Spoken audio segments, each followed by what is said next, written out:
मोदी आएंगे डंके की चोट पे, नारे लाएंगे मोदी मोदी बोल के बोल के।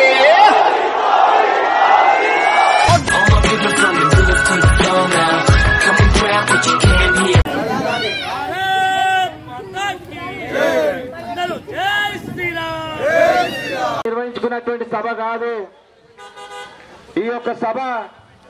ఇక్కడ ఉన్నటువంటి ప్రజానికానికి తెలియడం ఏమనగా, రేపు రాబోయే ఎన్నికలు చాలా ప్రతిష్టాత్మకమైనటువంటి ఎన్నికలు. ఈ యొక్క దేశ భవిష్యత్తుకి సంబంధించినటువంటి ఎన్నికలు.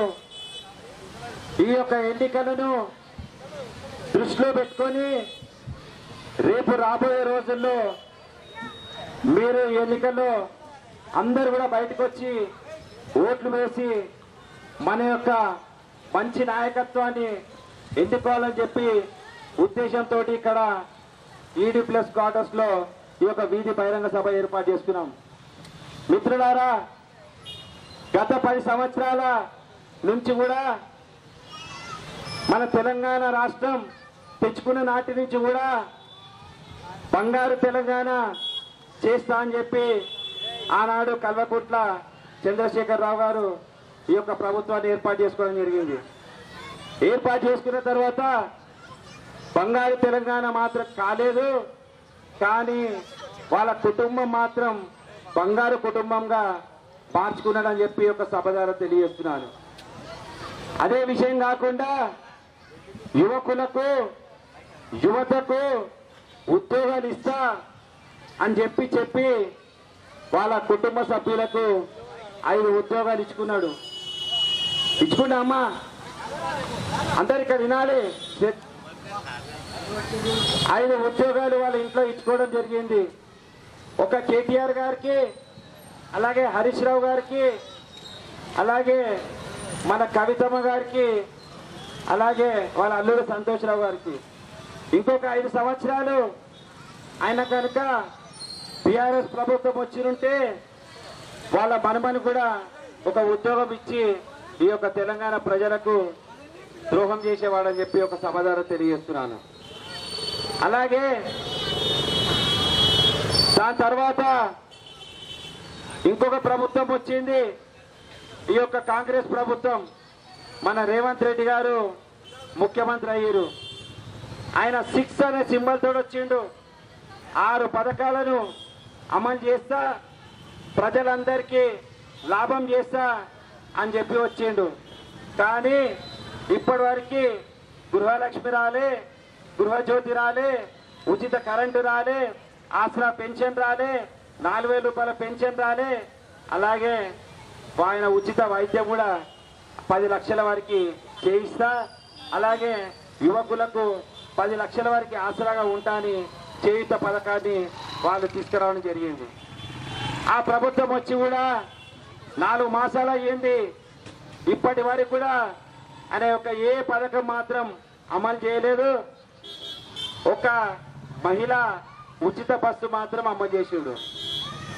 కానీ నేను చెప్పేది ఏంటంటే మిత్రులారా, గతంలో ఆర్టీసీ చాలా కష్టాలలో ఉండి ఆ యొక్క కార్మికులు కొన్ని రోజుల దాకా కూడా ఈ యొక్క ధర్నా చేసి మాకు లాభదాయకం చేయండి, మా ఆర్టీసీని భవిష్యత్తులో లాభాలు వచ్చే రకంగా చేయండి అని చెప్పి చేస్తే, ఆ రోజు కేసీఆర్ గారు వాళ్ళని పట్టించుకోకుండా ఇష్టం వచ్చిన రీతిలో మాట్లాడితే, ఆనాడు వాళ్ళ పక్షాన నిలబడ్డది ఏకైక పార్టీ మన భారతీయ జనతా పార్టీ.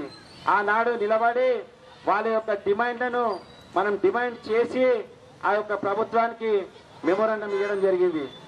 భారత్ మాతా కి, భారత్ మాతా కి. నరేంద్ర మోదీ గారి నాయకత్వం, కిషన్ రెడ్డి గారి నాయకత్వం, డాక్టర్ లక్ష్మణ్ గారి నాయకత్వం. భారత్ మాతా కి. బాగ్లింగంపల్లి మా అక్క చెల్లెళ్లకు, అదిగాక అదేవిధంగా బాగ్లింగంపల్లిలో ఇట్లాంటి అవకాశం నాకు వచ్చినందుకు చాలా సంతోషంగా భావిస్తున్నాను. ఏం లేదు, మనం ఇప్పుడు మే 13 డేట్ తెలుసు కదా, తెలుసా? ఎవరు కోటేద్దాం, ఎవరికి వేసేద్దాం చెప్పుర్రి. నరేంద్ర మోదీకేనా? కిషన్ రెడ్డి అన్నకే కదా? అందరు తయారున్నారు కదా?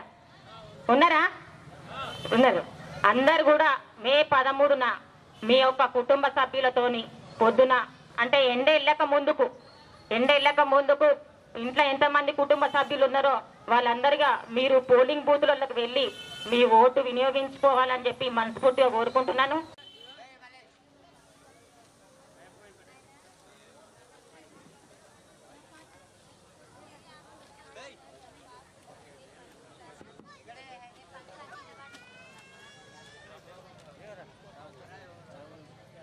రామ్నగర్ డివిజన్ ఆధ్వర్యంలో జరుగుతున్నటువంటి ఈ నీతి సమావేశానికి విచ్చేసినటువంటి అక్కల్లారా చెల్లెల్లారా, ఈరోజు దేశంలో అనేక ఎన్నికలు జరిగినాయి. అనేక ఎన్నికల ప్రభుత్వాలను మనం చూసినాము. నీతివంతంగా ఈ 10 సంవత్సరాలు నరేంద్ర మోడీ గారు ప్రతి పేదవారి కొరకు కష్టపడ్డ విధానం కూడా మీరందరూ చూసినోళ్లే. గత 2004 నుండి 2014 వరకు చేసిన కాంగ్రెస్ పాలనలో 12 లక్షల కోట్ల రూపాయల స్కాములు జరిగినాయి. ఆ ప్రభుత్వాన్ని కూడా మీరు చూసిరు. అదే 2014 నుండి 23 వరకు టీఆర్ఎస్ ప్రభుత్వాన్ని కూడా చూశారు. అనేక ప్రాజెక్టుల మీద డబ్బులు తిన్నారు. ఈ 10 ఏళ్లు మనం నరేంద్ర మోడీ గారి ప్రభుత్వం కూడా చూశాము. అనేక సంక్షేమ కార్యక్రమాలు తీసుకొచ్చి దేశాన్ని ఉన్నతమైన స్థాయికి తీసుకొచ్చి ఈరోజు ఆర్థికంగా దేశాన్ని 5వ స్థాయికి తీసుకొచ్చినటువంటి గొప్ప వ్యక్తి, కమిటెడ్ లీడరు నరేంద్ర మోడీ గారు.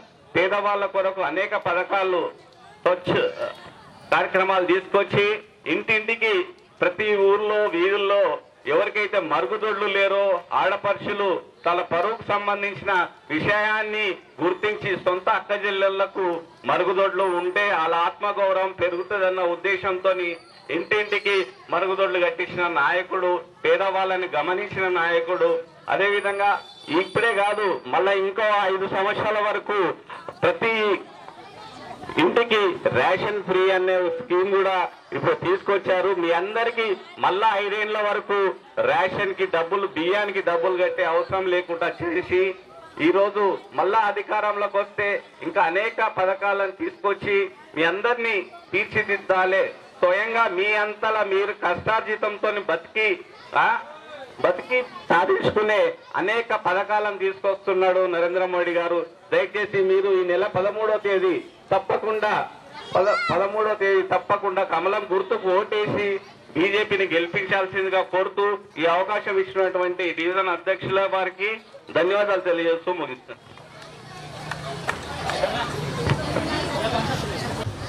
చేతుల్లో భారత్ మాతా కి అంటే చార్మినార్ నిలబడాలా. భారత్ మాతా కి జై శ్రీరామ్. ఈ యొక్క కార్యక్రమానికి విచ్చేసినటువంటి సోదరులకు అక్క చెల్లెలకు అందరూ కూడా నమస్కారం. ఈరోజు ఇందాక అన్ని కూడా మా యొక్క మిత్రులందరూ కూడా చెప్పడం జరిగింది. ఈరోజు పాలమూరు బస్సు నుంచి ఎంతమంది వచ్చారమ్మా? ఒక్కసారి చేయండి. ఈ యొక్క పాలమూరు బస్సులో మొన్న ఎండాకాలం వస్తుందని చెప్పేసి కిషన్ రెడ్డి గారు మీ అందరూ కూడా నీళ్ళకి ఇబ్బంది ఉండొద్దు అని చెప్పేసి పవర్ బోర్డు చేయడం లేదు.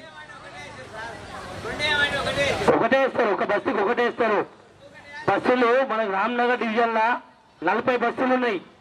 ఆ 40 బస్సులా వేద్దాం. మళ్ళా కిషన్ రెడ్డి గారు మళ్ళా గెలిపియండి, మళ్ళీ పవర్ బోర్డు వేద్దాం. మొన్ననే మీ అందరికి పవర్ బోర్డు లేదని చెప్పేసి మన పాలమూరు సీను చెప్తేనే ముందుగా వేరే దగ్గర ఏరియాలో వేసేది, పక్కన ఉన్నటువంటి అడిగిపేట్లలో వేసేది మనం తీసుకొచ్చి మనం వేయడం జరిగింది.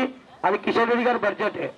అదేవిధంగా ఆ యొక్క లైన్ ఏదైతే డ్రైనేజ్ ప్రాబ్లం ఏదైతే ఉందో అది కూడా మన కిషన్ రెడ్డి అన్న ఆధ్వర్యంలోనే లెటర్ పెట్టి ఆ యొక్క లైన్ కూడా డ్రైనేజ్ లైన్ వేయడం జరిగింది. రానున్న రోజుల్లో వస్తుంది అంటే బడ్జెట్ పెట్టడం జరిగింది. అదేవిధంగా మీరందరూ గుర్తుంచుకోవాల్సింది ఏంటంటే ఈరోజు పాలమూరు బస్తీ ఏదైతే బాంబే స్కీమ్ కింద వచ్చినటువంటి బిల్డింగ్స్ ఏవైతే ఉన్నాయో మన లక్ష్మణ్ అన్న మీ అందరి కోసం కష్టపడి మరి కొట్లాడి ఈ యొక్క బస్సులో పాలమూరు బస్సులో ఇవన్నీ కూడా మా పేదలకి సింగిల్ బెడ్రూమ్ ఏవైతే ఉన్నాయో అందరికి కూడా రావాలని చెప్పి ఇప్పించడం జరిగింది. అదేవిధంగా ఈడబ్ల్యూఎస్ క్వార్టర్స్ లలో ఉన్నటువంటి ఏవైతే ఇల్లులు ఉన్నాయో అవన్నీ కూడా మరి కూల్చేద్దామని చెప్పి చాలా సార్లు ప్రయత్నం చేసినారు.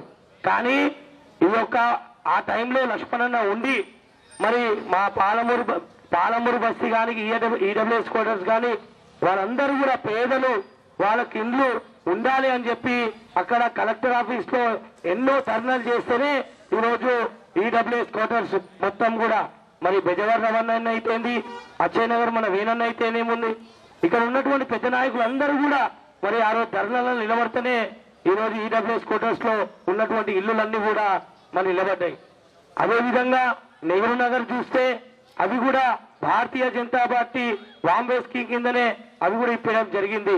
ఈరోజు అనేక అభివృద్ధి చెందిందంటే ఈరోజు అప్పట్లో ఉన్నటువంటి డాక్టర్ లక్ష్మణ్ గారు, ఇప్పట్లో కిషన్ రెడ్డి గారు వచ్చిన తర్వాత డెవలప్మెంట్ జరిగింది. పక్కన ఉన్నటువంటి ఏదైతే సుందరయ్య పార్క్ ఉందో ఆ సుందరయ్య పార్క్ కూడా 84 లక్షలతోని ఈ యొక్క డెవలప్మెంట్ కార్యక్రమము మరి ఆ యొక్క డెవలప్మెంట్ కార్యక్రమం కూడా మరి కిషన్ రెడ్డి గారి ఆధ్వర్యంలోనే. పక్కన ఉన్నటువంటి మదర్ డైరీ 34 లక్షలతోని మరి కిషన్ రెడ్డి గారి ఆధ్వర్యంలోనే మరి ఈ యొక్క బడ్జెట్ రావడం జరిగింది. మాకు ఎటువంటి బడ్జెట్ లేదు ఎమ్మెల్యేలకు కానీ కార్పొరేటర్లకు కానీ ఇవన్నీ కూడా కిషన్ రెడ్డి గారు స్వయంగా ఫోన్ చేస్తేనే ఇవన్నీ కూడా పథకాలు మనకు వచ్చినాయి. కాబట్టి మీరందరూ కూడా ఆలోచన చేయాలా. మీ అందరికీ ఉజ్వల స్కీమ్ నుంచి గ్యాస్ ఎంతమందికి వచ్చినాయమ్మా? గ్యాస్ సిలిండర్లు వచ్చినాయా ఉజ్వల స్కీమ్ కింద? మీరందరూ కూడా ఉజ్వల స్కీమ్ కింద నరేంద్ర మోడీ గారు ఇస్తున్నటువంటి అవన్నీ కూడా గ్యాస్ ఫ్రీగా ఇస్తున్నారు. అవన్నీ కూడా మీరు అప్లై చేసుకోండి. జీరో అకౌంట్ ఏదైతే ఉందో మీరందరూ ఓపెన్ చేసిరా జీరో అకౌంట్. ఆ జీరో అకౌంట్ పైన కూడా మరి ఆ అకౌంట్ ఉంటే చాలు, దాన్ని తీసుకెళ్తే మనకు ఉజ్వల్ స్కీమ్ కింద హెచ్పి గ్యాస్ వాళ్ళు ఇస్తున్నారు. మీరందరూ కూడా అప్లై చేసుకోండి లేని వాళ్ళందరూ. దాంతో పాటు ఈరోజు ఇంతకుముందుకేమో బల్బులు మనకి ఏముంటుండే 200 వాట్లు 300 వాట్లు ఉంటుండే, కానీ ఇప్పుడు ఎల్ఈడి లైట్లు వచ్చినాయి అంటేనే మేక్ ఇన్ ఇండియా ఆధ్వర్యంలో నరేంద్ర మోడీ గారు తీసుకొచ్చినటువంటి అంటే కరెంటు తక్కువ కావాలి, లేకుంటే అప్పట్లో 500 రూపాయలు 1000 రూపాయలు బిల్లు వచ్చేది. ఈరోజు ఎల్ఈడి బల్బు పెట్టుకుంటే మీకు 10 రూపాయలు 20 రూపాయలు వచ్చేటువంటి ఎల్ఈడి బల్బులు తీసుకొచ్చిన ఘనత నరేంద్ర మోడీ గారు. మీరు మీ ఈడబ్ల్యూఎస్ క్వార్టర్స్ చరిత్ర తెలుసుకోవాలి. ఒకటి ఒక 25 ఏళ్ల క్రితం నేను ఇక్కడ భారతీయ జనతా పార్టీ నుంచి డివిజన్ ప్రెసిడెంట్ గా ఉన్నాను ఈ ఏరియాకి. ఆ రోజుల్లో ఈ ఈడబ్ల్యూఎస్ క్వార్టర్స్ 320 కూడా పలు రకాల పబ్లిక్ ఆక్యుపై చేసుకొని కాంగ్రెస్ వాళ్లకు టీడీపీ వాళ్లకు నెల నెల లంచం ఇచ్చేవాళ్ళు, అంటే హఫ్తా అంటారు దాన్ని. అయితే మేము ఎంటర్ అయిన తర్వాత ఒకసారి ఏమైందంటే అప్పుడు అంతకుముందే వీళ్ళకు హైకోర్టు కేసులని రకరకాల పోలీస్ కేసులన్నీ కూడా ఇక్కడ ఆక్యుపై చేసుకునే వాళ్ళ మీద పెట్టారు. అయితే నేను డివిజన్ ప్రెసిడెంట్ గా వచ్చిన తర్వాత ఇక్కడ రెసిడెన్స్ ఇంజనీర్ అని ఉండే, అంటే ఈ మొత్తం ఈ బాకిలిగంపల్లి క్వార్టర్స్ కు రెసిడెంట్ ఇంజనీర్ అంటే ఆయన్నే పెద్ద ఇక్కడ. ఆయన ఏం చేసిండు, ఈ క్వార్టర్స్ ఎట్లకెళ్ళి ఆయన కబ్జాలకు తీసుకోవాలి, వీళ్ళని అందరినీ ఎలగొట్టాలంటే ఏం చేయాలి, వీళ్ళకు నీళ్లు రావద్దు. ఇప్పుడు ఇంటింటికి మాకు నీళ్లు బాగా వస్తుంటే మీకు నీళ్లు రాకుండా చేస్తే మీరు ఇల్లు ఖాళీ చేసి పారిపోతారు. అది ఆయన ప్లాన్. అయితే ఏం చేసినాడు, ఒకరోజు ఒక 50 మంది పోలీసు వాళ్ళను ఎంట పెట్టుకొని వచ్చినాడు. ఇక్కడ ఈ గుడి ఉంది కదా, ఇక్కడ అందరు చూడమ్మా, ఇక్కడ గుడి ఉంది, ఇక్కడ రాయి చెట్టు కింద గుడి ఉంది. ఆ గుడి కింద ఒక పెద్ద వాల్ ఉంది. ఆ ఇంజనీర్ ఏం చేసినంటే ఈ వాల్ను కూలగొట్టేస్తే ఇక్కడ ఎవరు ఉండరు అని ఒక ప్లాన్ వేసినాడు. అయితే ఇది మన అందరికి తెలిసింది. బస్తీ వాళ్ళందరూ నా దగ్గరకు వచ్చినారు. అప్పుడు మనము బస్తీ వాళ్ళందరూ ఒక 200 మంది వరకు జమ అయినాం. పోలీసు వాళ్ళు ఒక 40-50 మంది వాళ్ళు వచ్చినారు. వాళ్ళు జబర్దస్తి చేయబోయినారు. అప్పుడు మనం బస్తీ వాళ్ళందరూ కూడా ఒకటే మాట మీద ఉండి పోలీసు వాళ్ళని ఎదిరించినాం. అప్పుడు ఎదిరించి వాళ్ళకు ఒక్కరోజు టైం ఇవ్వమని చెప్పినాం. అయితే వాళ్ళు తెల్లారి వస్తూ అన్నారు. మనం ఏం చేసామంటే తెల్లారి వరకు ఇక్కడ గుడి కట్టినాం. ఇప్పుడు ఈ గుడి కట్టిందా, ఇక్కడ రాయి చెట్టు కింద గుడి. ఆ గుడి వాల్ మీద కట్టాము, నల్ల వాల్ మీద గుడి కట్టాం. గుడి కట్టినందుకు తెల్లారి వచ్చి వాళ్ళు మళ్ళా పోలీసు వాళ్ళు వస్తే ఇక్కడ గుడి ఉందిగా మేము దీన్ని ముట్టుకోలేము, మేము ఈ వాల్ ఎరగొట్టలేము అని వాడు వెనకకెళ్ళిపోయినాడు. అయితే ఇంతలోపల అప్పుడు మన బీజేపీది పటంజర్లో స్టేట్ బాడీ మీటింగ్ అవుతుంటే దత్తాత్రేయ గారు అప్పుడు ఎంపీ, లక్ష్మణ్ గారు పార్టీ హోదాలో ఉన్నారు. అందరు కలిసి రెసిడెంట్ ఆఫీసర్ ఇంజనీర్ ఆఫీస్ని పెద్ద ఎత్తున ధర్నా చేసి మనము కొట్లాడితే అప్పుడు దత్తాత్రేయ గారు పెద్ద ఎత్తున కంటిన్యూస్ గా కొట్లాడి ఈ క్వార్టర్స్ మీద మళ్ళా చేయి పెట్టకుండా చేసిండు. హౌసింగ్ బోర్డు వైస్ చైర్మన్ దగ్గరికి వెళ్ళి ఆయనతో కూడా మాట్లాడి ఎట్టి పరిస్థితుల్లో ఎవరైతే ఈ క్వార్టర్స్ లో ఉన్నాలో వాళ్ళకే ఇండ్లు ఇచ్చేయాలి, వాళ్ళకే కేటాయించాలని చెప్పేసి ఆయన డిమాండ్ చేస్తే చివరికి వాళ్ళు ఒప్పుకొని ఈ క్వార్టర్స్ అన్ని కూడా ఎవరైతే ఇక్కడ కబ్జా చేసి కానీ ఎన్నో ఏళ్ళ నుంచి ఉన్న వాళ్ళకే అందే విధంగా పత్రాలు ఇచ్చినారు. ఇది కేవలం బీజేపీ వాళ్ళకే సాధ్యం. మరియు డివిజన్ అధ్యక్షులైనటువంటి అరుణ్ కుమార్కి, మరి ఇక్కడ ఈ సమావేశానికి వచ్చేసిన బీజేపీ పెద్ద నాయకులకు అందరికీ, మరి నా తోటి నాయకులకు, కార్యకర్తలకు, మరి ఇక్కడ విచ్చేసిన బస్తీవాసులందరికీ హృదయపూర్వక నమస్కారాలు. మే 13వ తారీఖు ఈ సమావేశం ముఖ్య ఉద్దేశం ఏంటంటే, మే 13వ తారీఖు ఏదైతే ఎన్నికలు ఉన్నాయో, ఎలక్షన్స్ ఉన్నాయో ఆ రోజు అది మామూలు ఎలక్షన్ కాదు. అమ్మ మీరు అందరు వినాలి, ఇది ఏది మామూలు ఎలక్షన్ కాదు. రేపు మన పిల్లల భవిష్యత్తు, మనందరి దేశ భవిష్యత్తును నిర్ణయించే ఎన్నికలు అవి. ఆ రోజు ఖచ్చితంగా మనమందరం కలిసి సమర్థవంతమైన నాయకుడిని ఎన్నుకోవాల్సిన రోజు అది. మొన్న జరిగిన ఎమ్మెల్యే ఎలక్షన్స్ అనేది మనకు లోకల్ గా ఏం అవసరం ఉంది, వాటి ఎలక్షన్లు. కానీ ఈ ఎలక్షన్ దేశానికి సంబంధించిన ఎలక్షన్, దేశ భవిష్యత్తు, మనందరి పిల్లల భవిష్యత్తు ఆ ఎలక్షన్ మీద ఆధారపడి ఉంటది. కాబట్టి మనం సమర్థవంతమైన నాయకుడిని ఎన్నుకోవాల్సిన రోజు అది. ఖచ్చితంగా మీరు అందరూ కూడా మే 13వ తారీఖు ఎండలు ఎంత ఉన్నా కానీ చాలా ఉంటాయి కాబట్టి మన ఇంట్లో పెద్ద మనుషులు ఉంటారు, మీరందరూ మా ఆడవాళ్ళు అందరూ కూడా పొద్దున పోయి ఓటు వేసి మోడీ గారిని బలపరచాల్సిన అవసరం చాలా ఉంది. ఎందుకంటే మోడీ గారు ఈ రోజు మనం అందరం కూర్చొని మాట్లాడుకుంటున్నాం. ఎవరి దయ వల్ల మాట్లాడుకుంటున్నాం ఈ రోజు అంతా. ఆ రోజు మనం కరోనా టైంలో మన ఇంట్లో పైసలు లేవు, వచ్చిన కరోనా టైంలో మన ఇంట్లో పైసలు లేవు, మన ఇంట్లో తినడానికి తిండి లేదు, మన ఇంట్లో కరోనాని ట్రీట్మెంట్ చేసుకుందామంటే కూడా మన దగ్గర డబ్బు లేదు. అటువంటి రోజులలో మనల్ని ఆదుకున్న వ్యక్తి ఎవరంటే మోడీ గారు ఆదుకున్నారు. ఆయన వ్యాక్సిన్ ఇవ్వడం వల్ల ఇవాళ మనం ఇవాళ బతికి ఇవాళ బట్టగట్టి ఇవాళ కూర్చున్నామంటే ఆయన పుణ్యమే. కాబట్టి మనం అందరం కూడా ఎల్లుండి మే 13వ తారీఖు ఆయన రుణం తీర్చుకోవాల్సిన అవకాశం ఇచ్చింది భగవంతుడు మనకి. కాబట్టి మనం దాన్ని సద్వినియోగం చేసుకోవాలి. రెండో విషయం ఏంటంటే, మనం ఇవాళ రామ మందిరం అందరికీ తెలుసు కదా, రామ మందిరం అయ్యిందని, మొన్న పూజలు అయినాయి, మనం అందరం రాముని కళ్యాణం అందరం చాలా బ్రహ్మాండంగా చేసుకున్నాం. అది ఎవరి వల్ల అయింది? మోడీ గారి వల్ల అయింది. కానీ మొన్న మోడీ గారు హైదరాబాద్కి వచ్చినప్పుడు అందరూ అడిగిన మీ వల్ల మీ రామ మందిర్ మనం కట్టగలిగినామని అంటే ఆయన ఒక్కటే మాట అన్నాడు, అది నా వల్ల కాదు జరిగింది, మీరందరూ వేసిన ఓటు బలంతోనే మీ ఆ మందిరం కట్టగలిగినా అన్నాడు. అంటే తన ఉద్దేశం ఏంది, మనం అందరం ఓటు వేసి ఇచ్చిన బలంతోనే ఆయన ఆ రామ మందిర్ కట్టగలిగాడు. అటువంటి మహానాయకుడు ఆయన. మనల్ని అన్ని రకాలుగా మన ఆడబిడ్డలను అందరినీ కూడా ఆదుకున్నటువంటి మంచి పెద్ద నేత ఆయన. మనందరికీ ఇవాళ పాల వడ్డీ రుణాలు వస్తున్నాయి. మీరు కట్టేది పావులనే, కానీ దాని మిగతా ఇంట్రెస్ట్ ఎవరు కడతారు? కేంద్ర ప్రభుత్వం అంటే మోడీ గారు కడతారు. ప్రతి ఒక్క విషయం, మీకు 5 కిలోల బియ్యం వస్తుంది. 5 కిలోల బియ్యం ₹1 నువ్వు రావాల్సింది, మనకు రూపాయికి ఏదైనా వచ్చే వస్తువు ఉందా? అటువంటిది మోడీ గారు మనకి ఫ్రీగా ఇస్తున్నారంటే కూడా ఆయన ఎంత పెద్ద హృదయం మనం ఆలోచన చేయాలి. ఈ రోజు మనం ఇక్కడ లోకల్ పరిస్థితులు చూసుకున్నట్టయితే, ఇంతకుముందుకు మన నాయకులు అందరూ చెప్పారు, ఇవాళ డాక్టర్ లక్ష్మణ్ గారి హయాంలో ఆయన ఎమ్మెల్యే గెలిచిన తర్వాత చేసిన అభివృద్ధి కానీ, मोदी आएंगे डंके की चोट पे, नारे लाएंगे मोदी मोदी बोल के।